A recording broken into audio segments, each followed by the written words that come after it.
Muy bien, buenos días hermanos, vamos a comenzar nuestro estudio de escuela dominical. Vamos a ligar con la clase anterior. Habíamos visto cómo Jesús estaba ya entrando, prácticamente llegando a Jerusalén, después de todo el recorrido que hizo desde el norte, desde esta parte de aquí, por el lado oriental del Jordán, cruzó por la altura de Jericó y hizo la travesía de Jericó a Jerusalén y ya está por entrar a Jerusalén. Se detuvo en Betania y siguió hacia Jerusalén, ¿verdad?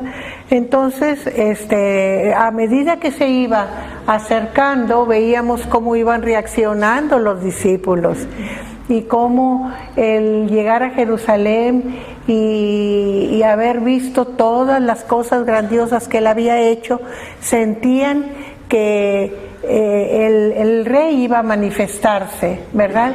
Y vimos cómo la madre de Jacobo y de Juan pide favores para sus hijos. Entonces, en la mente de los discípulos todavía está la grandeza y el poder del rey, ¿verdad? Y lo vamos a seguir viendo, a pesar de que él sigue anunciando su muerte, y ellos preguntan, bueno, ¿y quién será el mayor, verdad, cuando tú te vayas?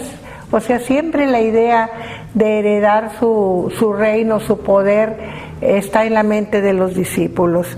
Aquí vemos, en este capítulo, vamos a ver precisamente la entrada a Jerusalén. Vamos a empezar, hermana, por favor. Capítulo 21, versículo 1 de Mateo.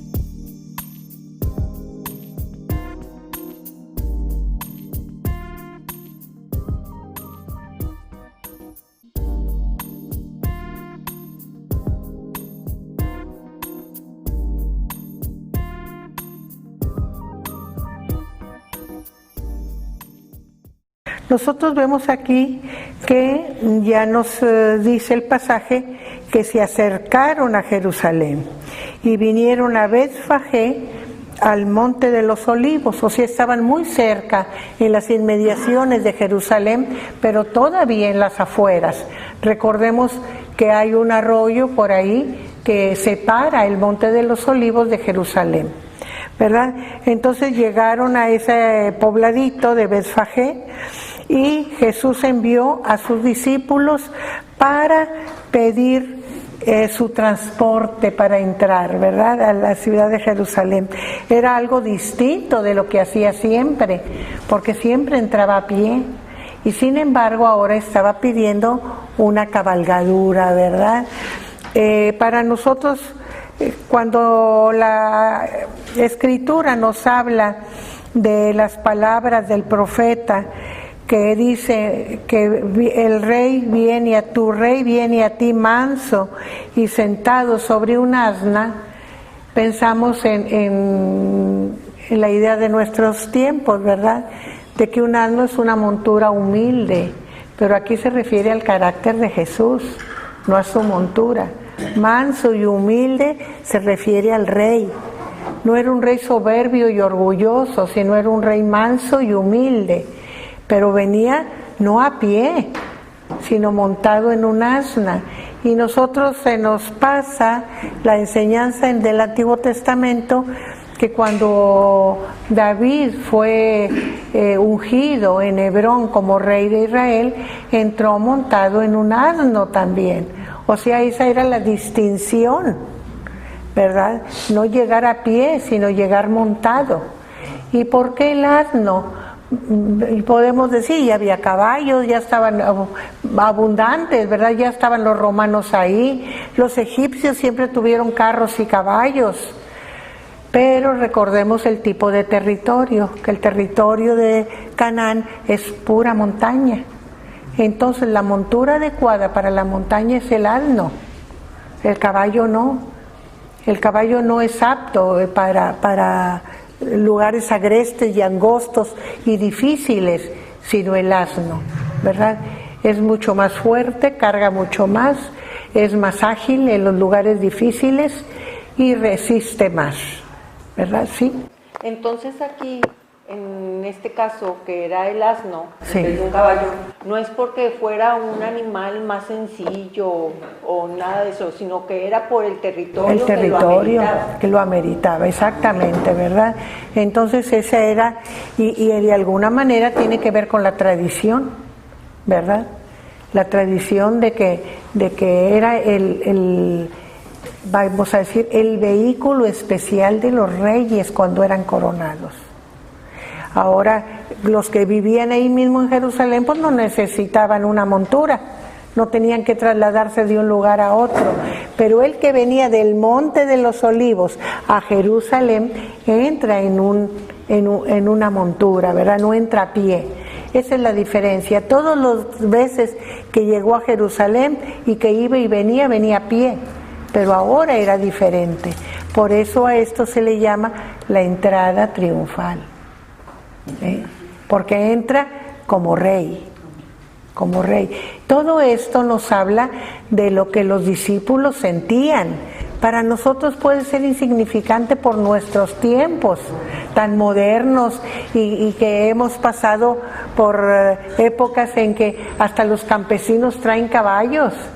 Y nosotros sabemos que en los pueblos la elegancia es andarse paseando a caballo todo el día, se lucen, ¿verdad? Es la elegancia, ¿verdad? Andar a caballo.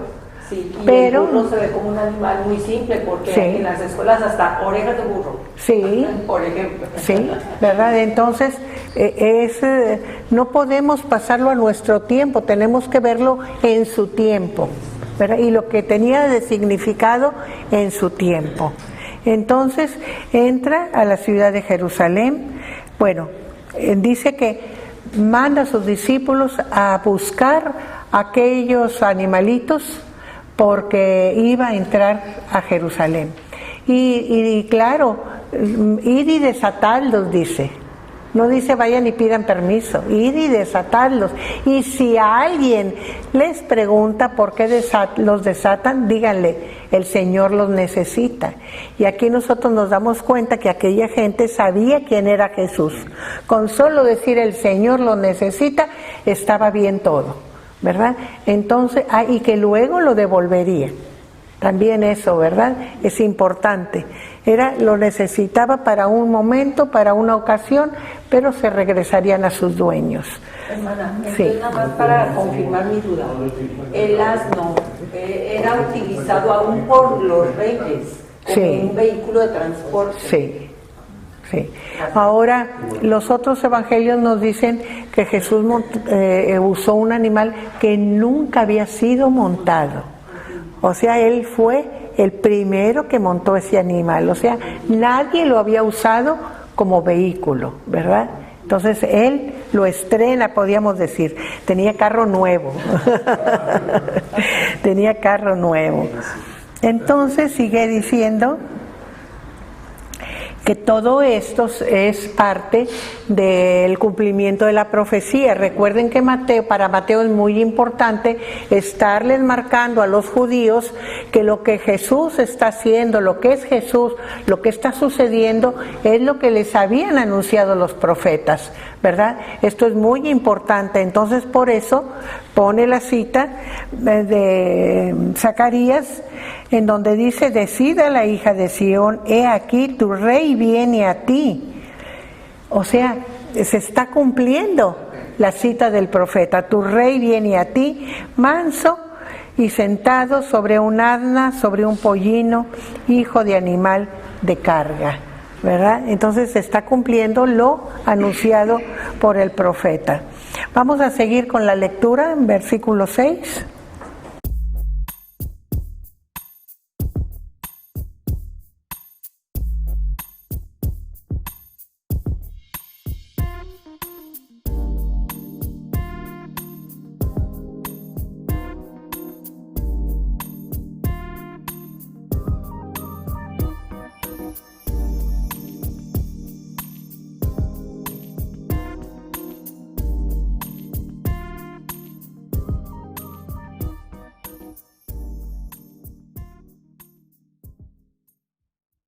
nosotros vemos aquí, ¿verdad?, que los discípulos y los 2 discípulos que él mandó fueron e hicieron como él les mandó. Fueron, trajeron los animalitos, trajeron el asna y el pollino. ¿Por qué? Podemos preguntarnos, ¿por qué 2? ¿Verdad? Pero es que cuando había un animal joven y usaban al animal mayor, siempre iba el joven pegado, amarrado al mayor para que aprendiera. Era la manera de que aprendiera el trabajo, ¿verdad? Era la manera de amansarlo, ¿verdad? Por eso iba el animalito joven junto con el otro para que aprendiera el trabajo. Esa es la razón, ¿verdad?, por la cual va el asna y el pollino. Y lo trajeron, ¿verdad? Y pusieron sobre ellos sus mantos y él se sentó encima. O sea, no iba a ser así nada más pelón, sino que lo arreglan, lo adornan, le ponen vestidura al asno, ¿verdad? Y entonces, ¿qué usaron de vestidura? Sus mantos. Sus mantos. Recuerden que traen la túnica y traen el manto encima, ¿verdad? Entonces pusieron sus mantos para que él montara encima. Y la multitud, que era muy numerosa, tendía sus mantos en el camino y otros cortaban ramas de los árboles y las tendían en el camino. Si nosotros recordamos las lecturas anteriores, nos damos cuenta que desde que venía de camino del norte, la multitud lo seguía y cada vez se le unía más gente, al grado que cuando está por entrar en Jerusalén era una cantidad de gente enorme. Por eso habla aquí de multitud, ¿verdad?, que lo seguía. Y esa multitud, al ver que él va a entrar de una manera diferente, regia, entonces le hacen una alfombra para que entre. ¿Y cómo le hacen la alfombra? Con sus mantos. Van tendiendo los mantos y dice, y otros, quizás los que ya no alcanzaban o que no tenían manto, cortaban ramas de los árboles para seguir tendiendo aquella alfombra. Yo me imagino que donde él iba pasando, iban recogiendo los mantos y poniéndolos adelante para que siempre caminara sobre una alfombra. Era una manera de mostrar esa distinción que él tenía y que ellos querían demostrarle, ¿verdad?, que el aprecio. Entonces nos estamos dando cuenta que ellos estaban conscientes que un rey estaba entrando en Jerusalén, ¿verdad? Entonces tendieron sus mantos y cortaban ramas de los árboles para que él pasara por encima. Dice, y la gente que iba delante y la que iba detrás aclamaba diciendo, Hosana el hijo de David. Y al decir Hosana el hijo de David, lo estaban reconociendo como el Mesías prometido, porque el Mesías era el hijo de David que vendría. ¿Por qué prometido? Porque Dios le prometió a David que de su simiente levantaría uno que sería rey para siempre, ¿verdad? Entonces ese era el Mesías prometido, ¿verdad? Y cuando ellos decían hijo de David, estaban reconociéndole como ese Mesías prometido. Y Hosana, pues es la alabanza, ¿verdad? Es la alabanza que se le rinde al Señor Jesús al entrar en Jerusalén. Y Hosana en las alturas, o sea, Hosana al que viene en el nombre del Señor y Hosana a Dios que está en las alturas, ¿verdad? O sea, lo estaban reconociendo como hijo de Dios, porque la misma alabanza le dan a él y a Dios. Vamos a seguir con el versículo 10.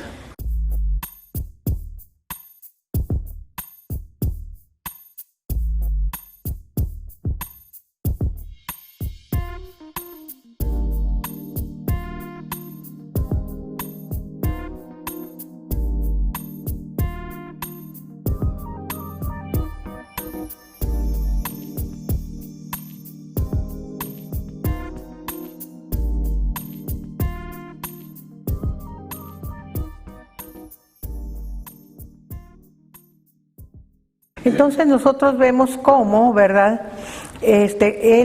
Cuando él entra en Jerusalén, toda la ciudad, dice aquí, se conmovió. Quiere decir, ¿qué pasa? ¿Qué pasa? ¿Qué sucede? Pero todos y estaban emocionados de que qué suceso es que viene tanta gente y tanta algarabía y tantas aclamaciones. ¿Qué pasa? ¿Verdad? Y se preguntaban diciendo, ¿quién es este? ¿Por qué? ¿Verdad? Como cuando en los pueblos, en la ciudad no se nota ya, pero en los pueblos sí, que entra decíamos el convite. ¿Por qué? Porque invitan a ir a ver, ¿verdad? Por eso convite y una invitación en común, ¿verdad? Y tambores y a veces hasta cornetas y la gritería y el anuncio, bueno, y toda la gente sale a ver qué pasa, así aquí, ¿verdad? ¿Qué pasa? ¿Quién es este? El que entra. Y la gente decía, o sea, la gente que acompañaba a Jesús, este es Jesús, el profeta de Nazaret de Galilea. O sea, el común de la gente no lo reconocía como los discípulos, como el Cristo, ¿verdad? Pero toda la gente decía que lo conocía, es el profeta de Nazaret. Y de hecho Jesús era un profeta, pero a diferencia de los demás profetas que Dios envió, él sobrepasó el profetismo, ¿verdad? Porque sí, era un profeta, tenía palabra de Dios, pero sobrepasó el profetismo, fue mucho más que profeta, ¿verdad? Seguimos con la ley. Bueno, y entonces entra, ¿verdad? Y lo primero que hace al entrar en el templo, recordemos que está entrando como rey. Y lo primero que hace al entrar en el templo es ir al templo. Y entonces, ¿qué hace?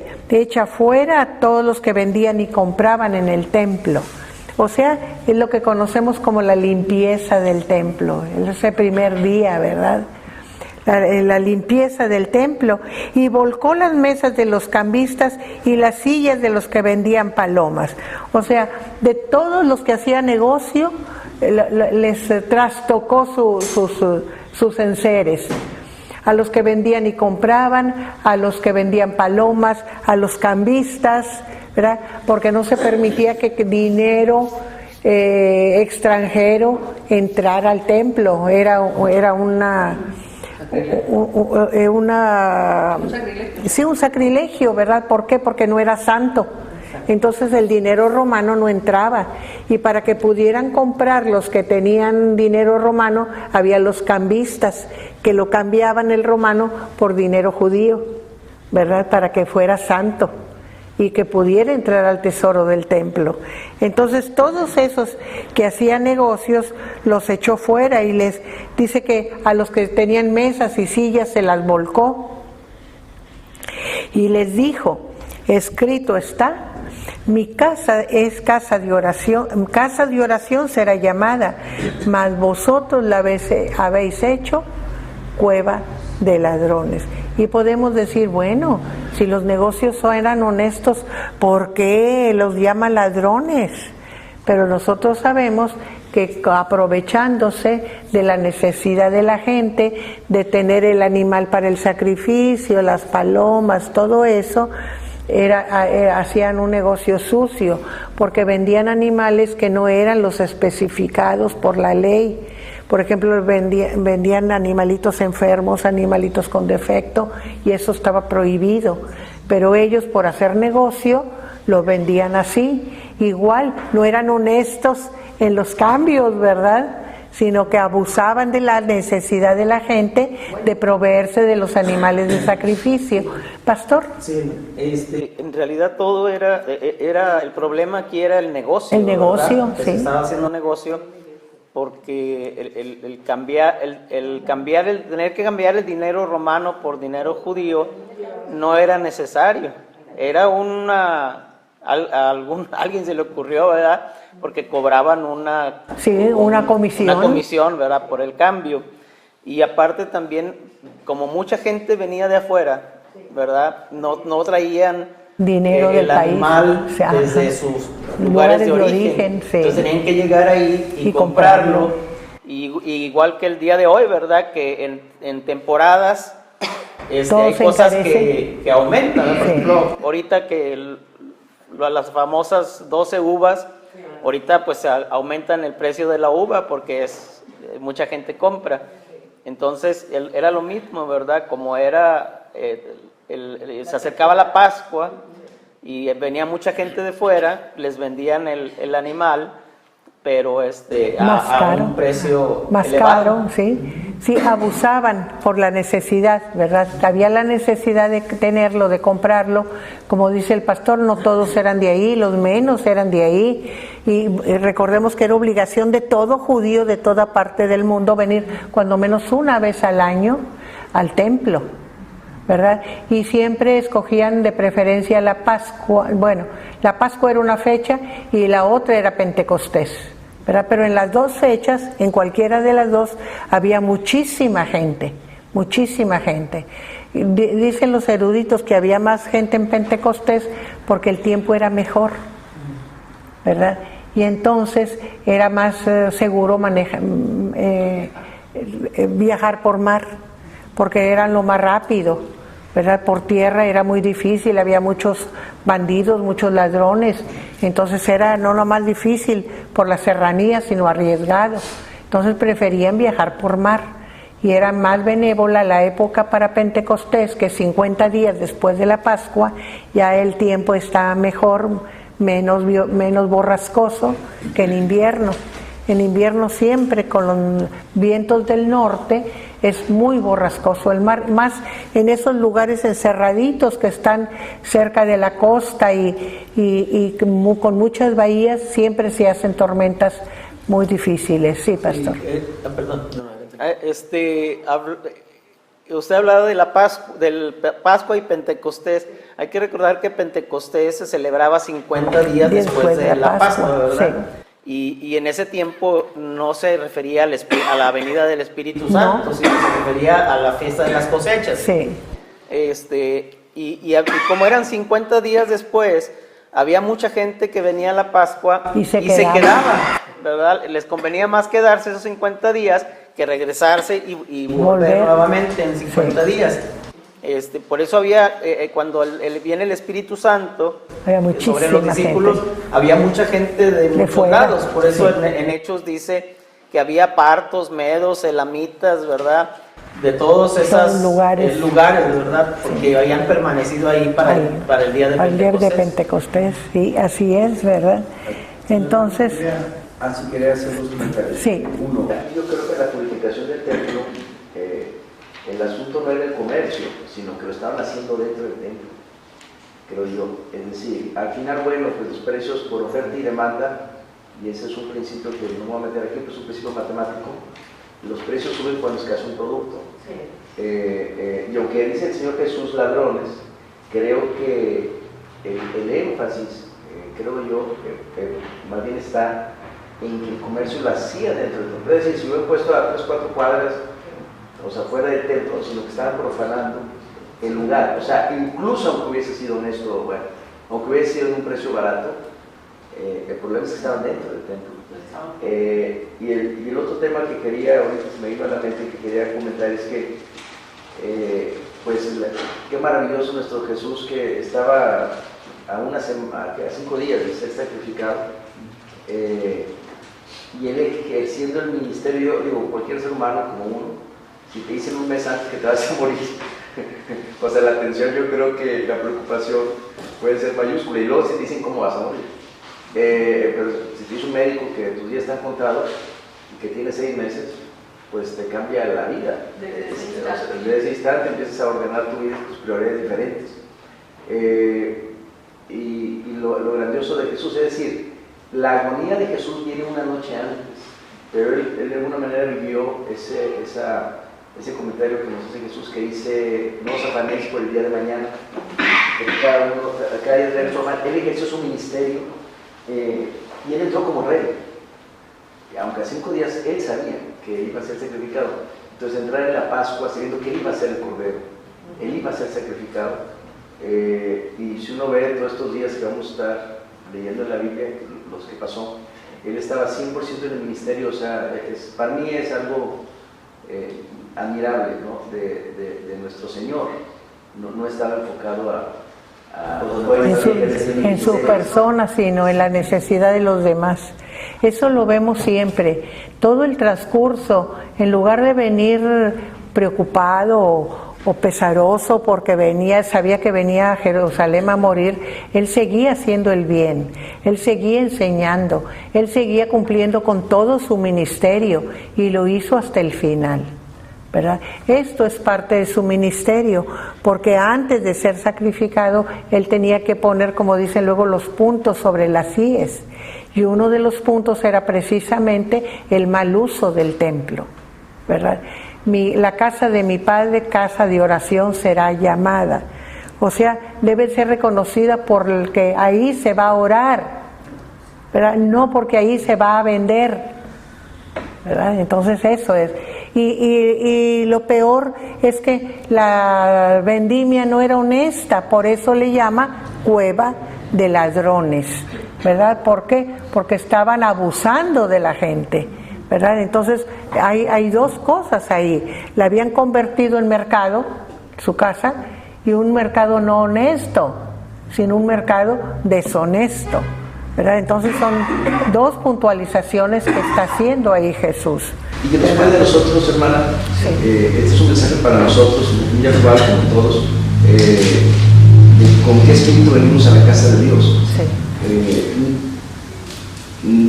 Quizá no venimos con un espíritu de hacer negocio, pero podemos venir con un espíritu incorrecto, sí, o sea, hacia la casa de Dios. Entonces no separamos, olvidamos el temor de Dios, o no tenemos temor de Dios y no separamos lo sagrado de lo profano, el mundo de lo divino.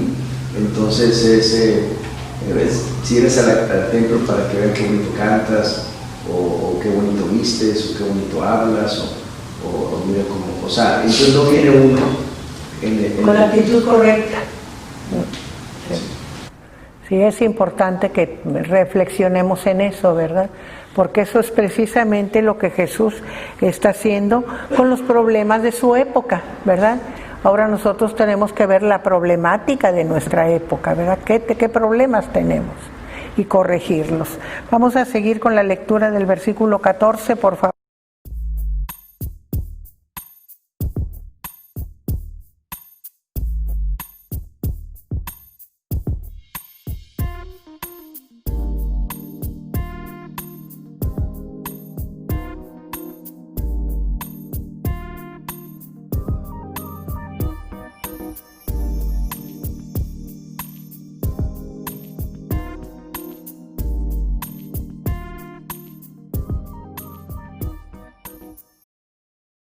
Entonces, dice que cuando él estaba en el templo, vinieron al templo ciegos y cojos y los sanó.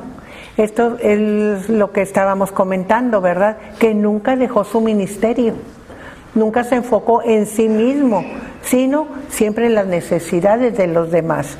Y fíjense cómo la gente puede ser irracional, nada más por terquedad, por afianzarse a sus formas, ¿verdad? Pero los principales sacerdotes y los escribas, viendo las maravillas que hacía, y los muchachos aclamando en el templo y diciendo, Hosana, el hijo de David, se indignaron. Esta indignación tiene que ver con que a ese desconocido, a ese que nosotros ni procuramos, a ese que no es importante, le están diciendo, sí, hace muchas cosas, lo vemos que hace muchas cosas, pero ¿y nosotros qué? Somos los importantes, ¿verdad? Entonces por eso se indignaron, porque se sentían ofendidos, porque ellos no eran aclamados, como que acaba de llegar, que no es nadie, ¿verdad? Entonces no, aun cuando veían, como dice aquí, las maravillas que hacía, ya se habían dado cuenta de todo lo que hacía Jesús, que no era alguien común y corriente, que era alguien especial, pero no querían reconocérselo, porque era rebajarse a sí mismos en su propio aprecio. En su propio aprecio, hermana, y tenían su jerarquía. Sí, porque aquí dice que eran los principales sacerdotes, tenían una jerarquía pública, reconocida. Entonces no querían ser menos que Jesús, ¿verdad? Y por eso no lo reconocían. Como yo les digo muchas veces, los gobernantes religiosos se habían apropiado de Dios, ellos eran dueños de Dios, ellos manejaban y manipulaban a Dios a su antojo, según ellos. Entonces no tenían la disposición de ver lo que Dios les mandaba, lo que Dios hacía, ¿verdad? ¿Por qué? Porque para ellos eran las autoridades religiosas y eran los que hacían y deshacían en cuestión de religión, ¿verdad? Tenían la última palabra, Dios no, ellos, ¿verdad? Por eso digo que manejaban a Dios, ¿verdad? Entonces, de esa manera no reconocieron a Jesús y entonces lo cuestionan, ¿verdad? ¿Por qué los dejas que te aclamen? Porque lo que los molestaba mucho también, pues veían las maravillas y decían, tenemos que deshacernos de ya sabemos que desde que venía de camino decidieron matarlo, ¿verdad? Pero que oiga, que lo hicieran público, esa grandeza de ese hombre, eso les molestó mucho. ¿Por qué los dejas? ¿No oyes lo que estos dicen? Están cuestionándolo por el hecho de ser hombre, ¿verdad? Es ser un hombre que podíamos decir que se veía común. Entonces por eso, y recuerden que ellos tenían muy muy claro el que no a darle alabanza ni adoración a nadie más que a Dios. Entonces en él ellos nomás veían al hombre, no veían a Dios, ¿verdad? Ni al Hijo de Dios, no lo veían, no querían verlo. Entonces por eso también era una ofensa, ¿verdad? Y entonces Jesús les responde: ¿nunca leísteis de la boca de los niños y de los que maman perfeccionaste la alabanza? Es del Salmo 8, esta lectura.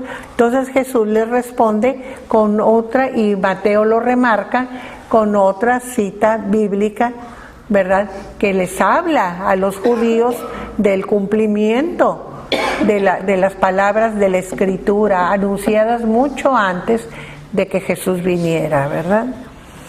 Y dejándolos, fíjense que no hizo controversia, simplemente son gente que no entiende razones, me voy. Y dejándolos salió fuera de la ciudad a Betania y posó allí. O sea, no se quedó, quieren discutir, no me interesa, me voy. Ya hice lo que tenía que hacer, me voy. Recordemos que en estos días últimos de la vida de Jesús nunca se quedó en Jerusalén, nunca. Siempre iba en la mañana y regresaba a Betania, ¿verdad? Que Betania está por el rumbo del Monte de los Olivos, ¿verdad? Ahí donde está cerca de Betfagé, ahí está Betania. Entonces regresó y posó allí. Vamos a seguir versículo 18.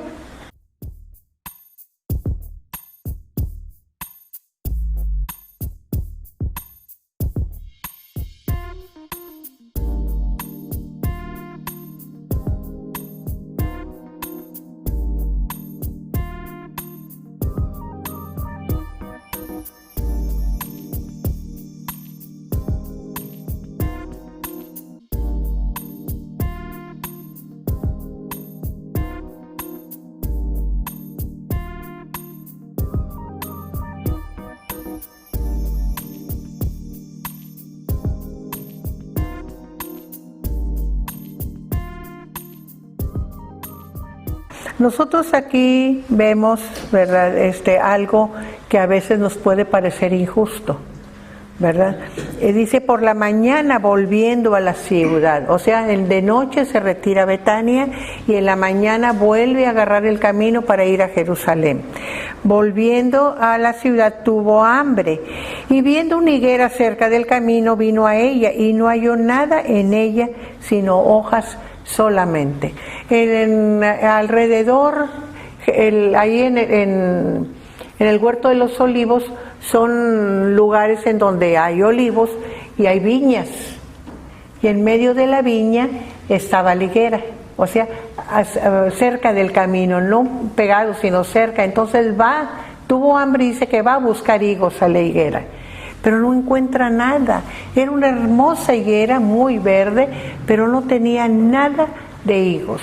Y nosotros podemos decir, pues a lo mejor no era temporada, pero la higuera desde que empieza a echar las hojitas ya vienen los higuitos también. Para cuando se llena de hojas ya está llena de higos. Y deja de dar higos, hay lo que se llama la higuera de cosecha, que tiene su temporada, y el que se llama higal, que todo el año da hasta que viene el frío. Pero generalmente todo el tiempo de que hay buen tiempo está dando higos la higuera. Entonces no hay razón para que la higuera no dé higos, ¿verdad? Tiene que ser alguna falla en el árbol, en su nutrición o algo, para que no dé fruto. Pero la cuestión es que esta higuera no representa solamente un árbol cualquiera. Ahí hay una enseñanza ahí. El árbol está representando a Judá. Jesús viene de Galilea y entró en Judá. ¿Y qué encuentra en Judá? Solo repulsión. Algún fruto, a pesar de todo lo que él hace, a pesar de todo lo que él muestra, no hay nada. Entonces la higuera, fíjense que no digo que represente a Israel, porque Israel está representado por la viña, pero en medio de la viña está la higuera, por eso representa a Judá.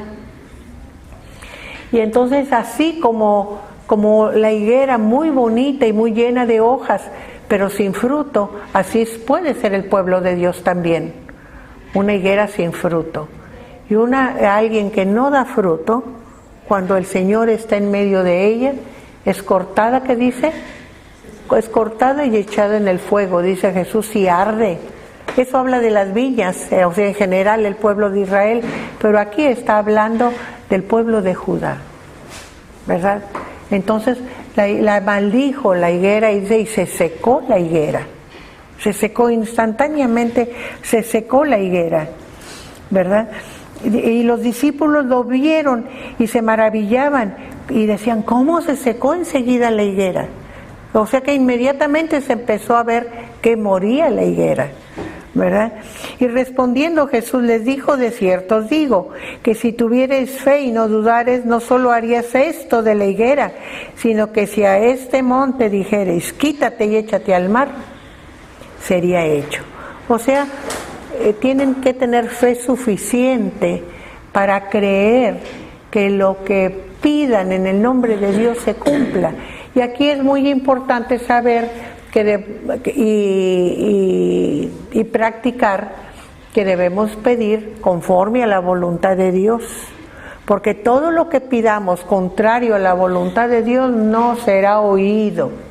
¿Por qué? Porque Dios no oye lo que es contrario a Él, pero si es lo que a Él le agrada, lo que a Él le gusta, lo que Él sabe que está bien, nos lo cumplirá. Por eso dice, pedid con fe y eso será hecho. Pero tener cuidado de lo que le pedimos a Dios, ¿verdad? ¿Por qué? Porque podemos pensar que no nos oye y es que no está correcto lo que estamos pidiendo. O no es bueno para nosotros lo que estamos pidiendo, ¿verdad? O para los demás que estamos pidiendo.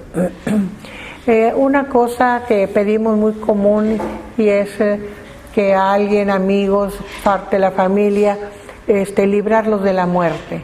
En caso de enfermedad, en caso de viajes, en caso de dificultades familiares, ¿verdad? De que haya amenaza o algo. Y nosotros muchas veces no entendemos que la muerte viene como quiera.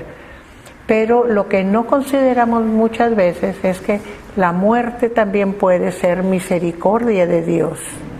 Porque Dios conoce el futuro. Dios sabe lo que está delante, nosotros no. Entonces, muchas veces Dios permite que a una persona le pase algo por misericordia, porque le está evitando un sufrimiento terrible, algo que no quiere para uno de sus hijos. Entonces dice, hasta aquí mi hijo, hasta aquí le permito porque no quiero que pase por ese momento feo, difícil, desagradable que lo va a destruir, ¿verdad? Entonces sí, eso pasa también en la enfermedad, Cuando Dios sabe que nuestro organismo no da para más, dice hasta aquí mi hijo, me lo llevo, ¿verdad? ¿Por qué? Porque ya no podemos mantener y hacemos muchas veces el apego y el ego de que no quiero que se me vaya, pero estamos pensando en nosotros, no en la persona. Entonces los mantenemos vivos con tantos recursos que hay ahora y la persona enferma sufre y sufre y sufre y sufre, ¿verdad? Cuando Dios había determinado hasta aquí, nosotros prolongamos el sufrimiento de la persona. Entonces ser conscientes de eso, ¿verdad? No es que le deseemos la muerte al amigo, al familiar, ¿verdad? Sino que si lo ponemos en las manos de Dios, Dios hará conforme a lo mejor para ella, la persona enferma, y para nosotros. Y eso pasa mucho, hermana, se ve en los casos terminales, de enfermedad terminal. A veces los hijos de las personas que están pasando eso, porque ellos no quieren sentir una carga, quieren hacer más allá de lo que el mismo enfermo quiere, y contra su voluntad a veces hacen cosas para evitar una carga, pero el enfermo sigue teniendo su propia decisión, ¿sí? ¿Verdad? Porque a veces él quiere vivir como con una calidad de vida, hablemos de las quimioterapias, y él quiere vivir con esa calidad de vida, y las quimioterapias pues a lo mejor no le van a prolongar la vida, pero también le van a robar esa calidad de vida. Y eso pasa muy frecuente. Cuando sabemos que no hay salida, porque hay muchas enfermedades, hablando del cáncer, por ejemplo, que tienen salida con la medicación, pero muchas veces el médico dice, le vamos a dar nada más para detenerlo un poco, pero no va a ser solución, no se va a aliviar, no va a recuperar su salud. El proceso va a seguir porque ya está muy avanzado, ¿verdad? Entonces es en los casos en que la persona puede determinar, porque todo adulto tiene voluntad de hablar sobre lo que quiere con su vida, de decir hasta aquí, no quiero más, ¿verdad? Hasta aquí. Y en alguna forma nosotros también debemos, cuando no hay esperanza, ser respetuosos, ¿verdad? Sí, porque es importante. Dios, le digo, es misericordioso, ¿verdad? Jesús dice que todo lo que pidiereis en oración creyendo, os será hecho. Y esto es muy importante, saber que la oración es efectiva, porque a veces oramos a ver si Dios me oye. No, debemos orar con fe, dice Jesús, ¿verdad? Vamos a seguir con la lectura. 23, por favor.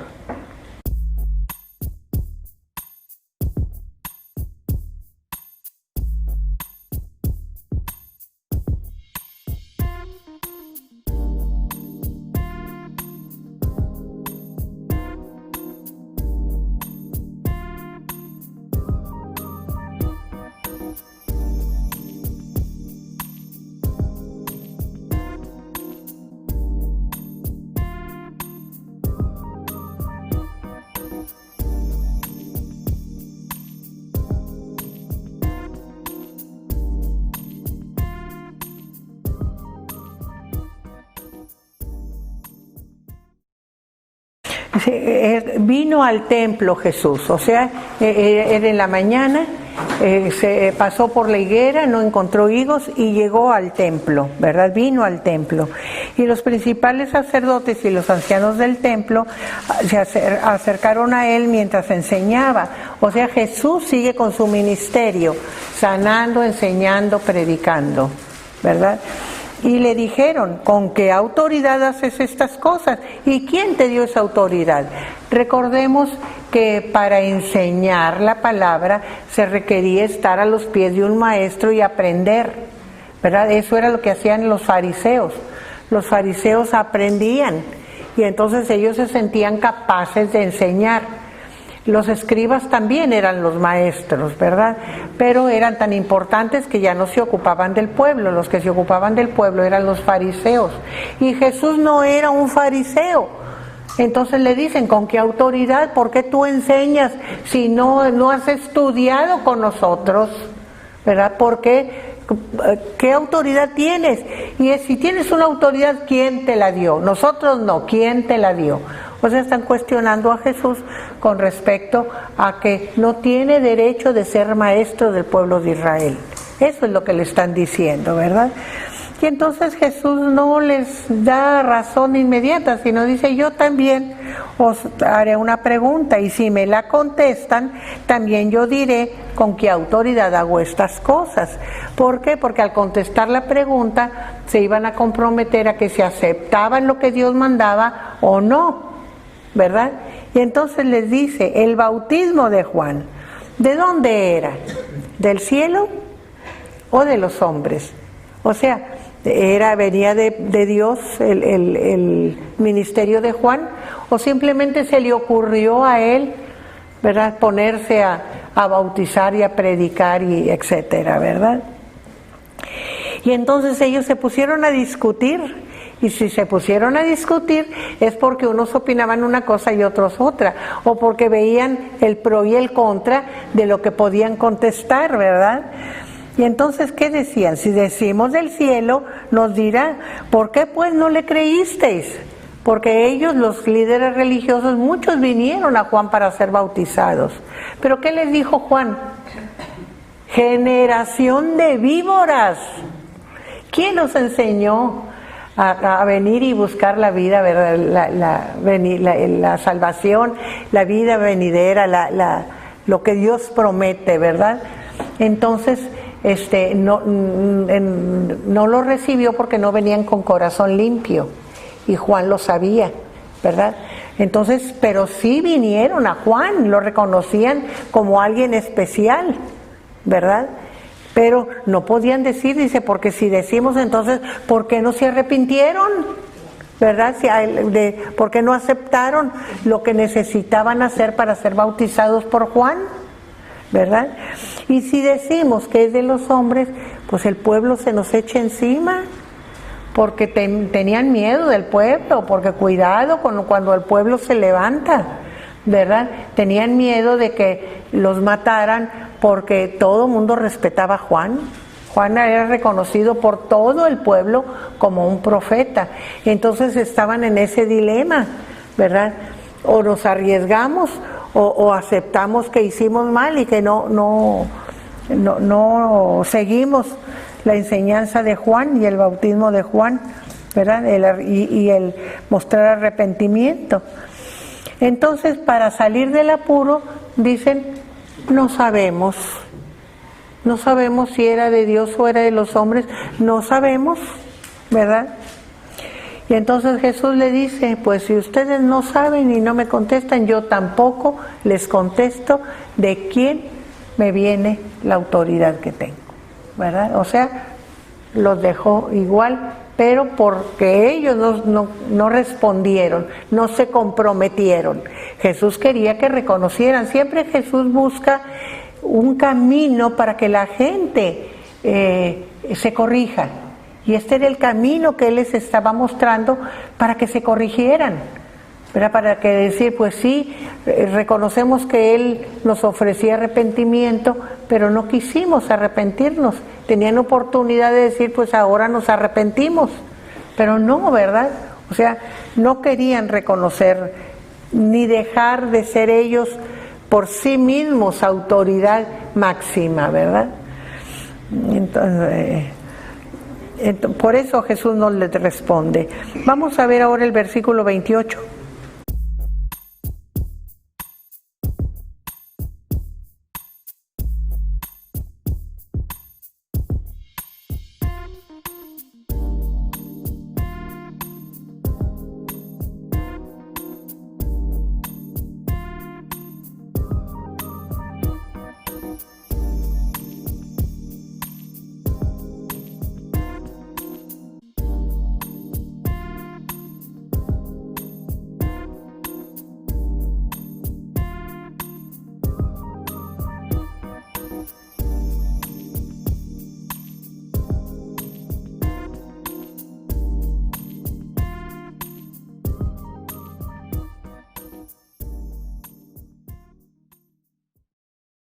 Aquí Jesús lo sigue cuestionando, sigue delante de las autoridades.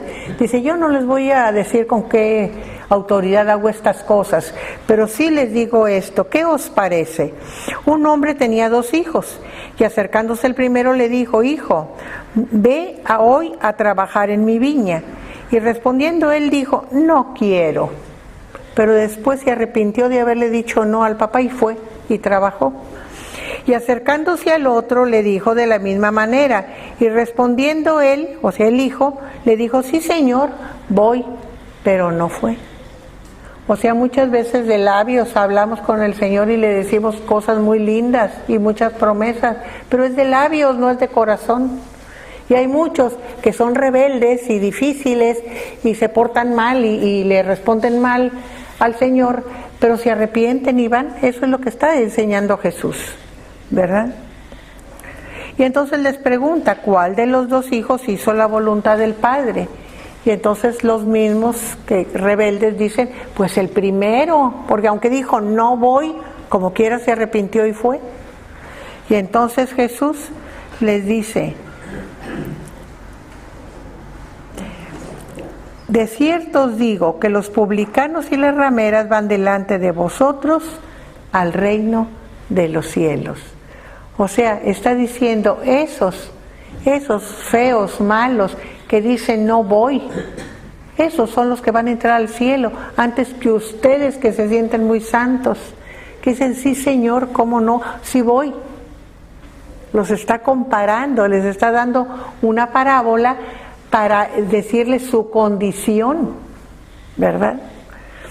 Porque vino a vosotros Juan en camino de justicia y no le creísteis, pero los publicanos y las rameras le creyeron. O sea, esos feos, horribles que ustedes no quieren, los publicanos y las rameras, esos sí le creyeron a Juan. Y vosotros viendo esto no os arrepentisteis después para creerle. O sea, viendo eso, ustedes no reaccionaron. Están como el ejemplo de los hijos, ¿verdad? El hijo grosero, feo, que no era atento con el papá, se arrepintió. Y fue y trabajó, hizo lo que el padre le mandaba. Y esos son las prostitutas y las rameras. Los feos, groseros, que se portan mal. Y el obediente, el que dice, sí papá, sí voy, son ustedes. ¿Y por qué viendo ese ejemplo de que hay que arrepentirse? Bueno, no fueron, no cumplieron, pero arrepiéntanse. ¿Por qué viendo eso no lo hicieron? ¿Verdad? Aquí Jesús está poniendo énfasis en el hecho que ya nos ha dicho varias veces en la Escritura, de que los postreros serán primeros y los primeros postreros, porque los que siempre cumplían con la ley, los que se sentían muy santos, los que eran importantes porque delante de todo el pueblo eran los religiosos y santos, estaban mal, porque tenían un corazón impuro, ¿verdad? De apariencia, como el hijo que dijo sí voy, de apariencia eran buenos, pero en el fondo no, ¿verdad? Y lo peor de todo era que no se arrepentían para creer lo que Dios mandaba, ¿verdad? Vamos a seguir con el 33.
hermana.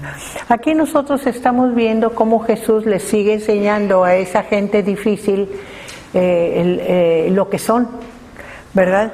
Habla con una parábola, dice: un hombre de familia, un padre de familia plantó una viña, la cercó de vallado, cavó en ella un lagar, edificó una torre y la arrendó a unos labradores y se fue lejos.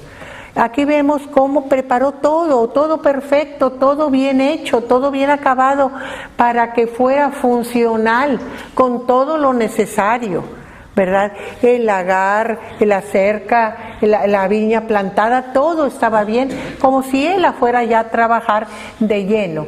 Pero en lugar de ponerse a trabajarla, la arrendó y él se fue lejos.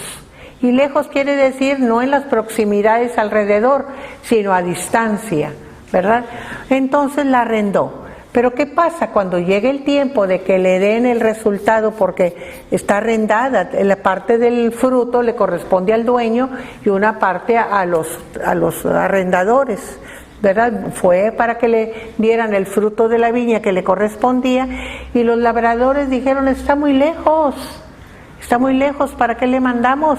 No se va a dar cuenta. Y entonces mataron, dice que a unos mataron, a otros apedrearon y a otros los golpearon, ¿verdad?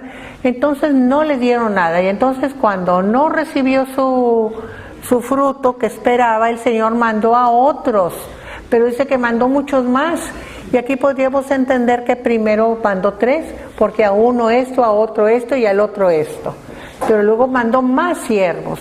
¿Y qué hicieron los arrendadores? Lo mismo, los mataron y no le mandaron nada de fruto.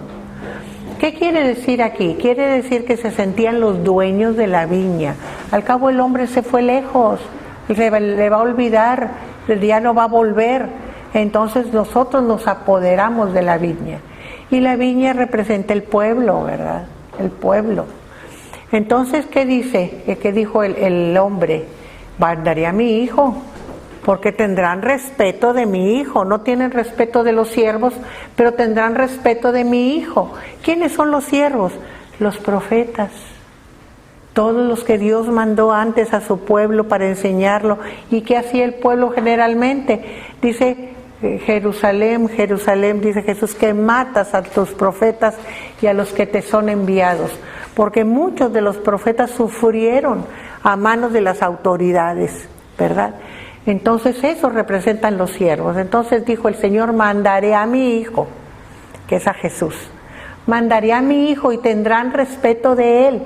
Por eso les digo yo que se apropian de Dios, se apropian las autoridades de Dios. Y al cabo está lejos, esto es de nosotros, ¿verdad? Lo manejamos como nosotros querramos. Pero entonces mandó al hijo y dijeron: ¡ay, este es el heredero! Este es el que nos puede quitar la viña, que ya la consideramos nuestra. Vamos a matarle para que no haya quien nos dispute nuestro poder, ¿verdad? Nuestra propiedad. Y entonces le mataron, ¿verdad? Le mataron al hijo para que no darle nada del fruto. Y entonces Jesús les pregunta a los oyentes: ¿qué hará el Señor de la viña cuando venga? ¿Qué hará con estos labradores? Y ellos mismos respondieron: pues los ajusticiará, ¿verdad? Los ajusticiará y dará su viña a otros labradores que sean más respetuosos. O sea, va a pasar su bondad, su posibilidad de salir adelante, de tener una vida, de ganar, ¿verdad? De tener un trabajo a otros labradores, que le paguen su fruto a tiempo, ¿verdad? Entonces, queda un pedacitito, vamos a leerlo. Sí. Me gustaría hacer un comentario. Cae siempre cuando hablamos cuando leemos la Biblia en general, la vemos como muy lejana a veces. Y el caso de los escribas y fariseos no es la excepción. Es decir, vemos a los escribas y fariseos, pero no como que nosotros pudiésemos estar en esa condición. Siempre los vemos como muy malos, generación de víboras, eran lo peor, ellos. Nosotros no. Y la verdad es que siempre ha sido esto una tentación, ahorita lo que usted decía, hermana, de cuando el sistema religioso quiere ser dueño de la viña. Sí. Y eso ha sucedido en muchas organizaciones cristianas. Y esa fue incluso una razón de la reforma. Y es una tentación del humano de manejar a su antojo las cosas del Dios. Como usted había en otras clases dicho, administrar, creer que uno administra a Dios o la gracia de Dios, y que uno es dueño de la viña, o sea, de la iglesia. A veces no lo decimos así, pero con nuestras acciones damos testimonio de que así lo creemos en el subconsciente. Sí. Y luego pues hay en las iglesias locales, pues hay consejos, hay juntas directivas, etcétera, en las grandes organizaciones también, y a veces sin darnos cuenta, en esa administración eclesiástica podemos creer que somos dueños de la viña. Sí. Tenemos que tener cuidado con el caciquismo en las iglesias. Hay generaciones de creyentes que tienen tanto tiempo en la iglesia y tienen tal autoridad en la iglesia que se sienten los dueños de la iglesia, y a veces hasta hacen la vida imposible al pastor porque el pastor no les gustó, o X y Y o Z, ¿verdad? Y a la congregación también le hacen la vida difícil porque ellos imponen su voluntad. Entonces tener cuidado que no nos convirtamos nunca en caciques. No somos los dueños, el Señor es el dueño, pero la iglesia es del Señor. Jesús es la cabeza de la iglesia y a Él tenemos que darle cuentas. No tienen que darnos cuentas a nosotros, sino nosotros al Señor y a Dios, ¿verdad? Entonces eso es importante. Seguimos la lectura en versículo 42.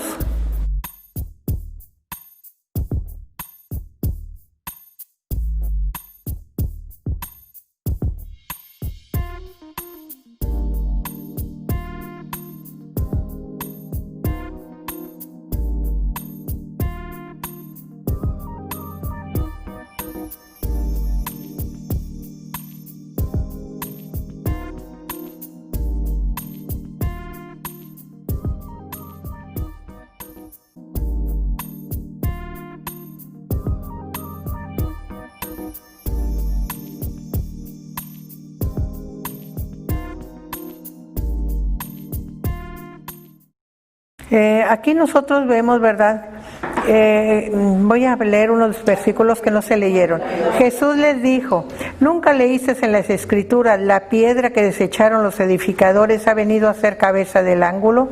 El Señor ha hecho esto, y es cosa maravillosa a nuestros ojos. O sea, Dios les está diciendo: ustedes no quieren reconocer que yo soy importante aquí. Yo soy esa piedra especial, cabeza del ángulo. ¿No habéis oído esto?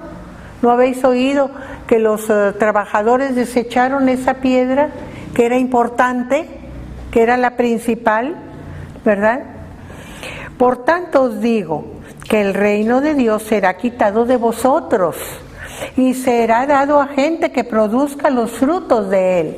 O sea, Jesús sigue hablando con aquella gente, y fíjense qué paciencia de Jesús, de gente que no quiere oír, que no quiere entender, y Él de todas maneras está hablando con ellos para tratar de hacerlos entender lo que se están perdiendo. Pero como no quieren entender, entonces les dice: por tanto os digo que el reino de Dios será quitado de vosotros y será dado a gente que produzca los frutos de Él, ¿verdad? De ese reino. Y el que cayere sobre esta piedra será quebrantado, y sobre quien ella cayere le desmenuzará. O sea, podemos caer, podemos sentir que es un tropiezo el encontrarnos con el Señor, porque ¿cómo me hace dejar tantas cosas que me gustan y que no quiero dejar? ¿Verdad? Tendrá un quebrantamiento, pero para bien. Pero sobre quien caiga la piedra, dice, ese no quedará nada, lo desmenuzará.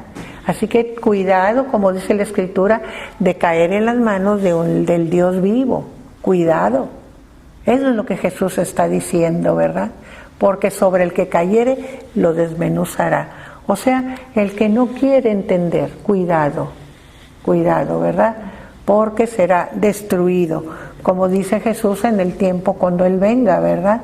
Que los que nunca aceptaron la palabra del Señor serán mandados al lago de fuego y a sufrir el rechinar de dientes, el crujir de dientes, como dice Él, ¿verdad? Y oyendo sus parábolas, los principales sacerdotes y los fariseos entendieron que hablaba de ellos. O sea que sabía que les estaba diciendo y reconviniendo, ¿verdad? Pero al buscar cómo echarle mano, temían al pueblo, porque éste le tenía por profeta. O sea, que querían destruirlo, pero ¿cómo? Se nos echa el pueblo encima. Bueno, con esto terminamos el capítulo 21.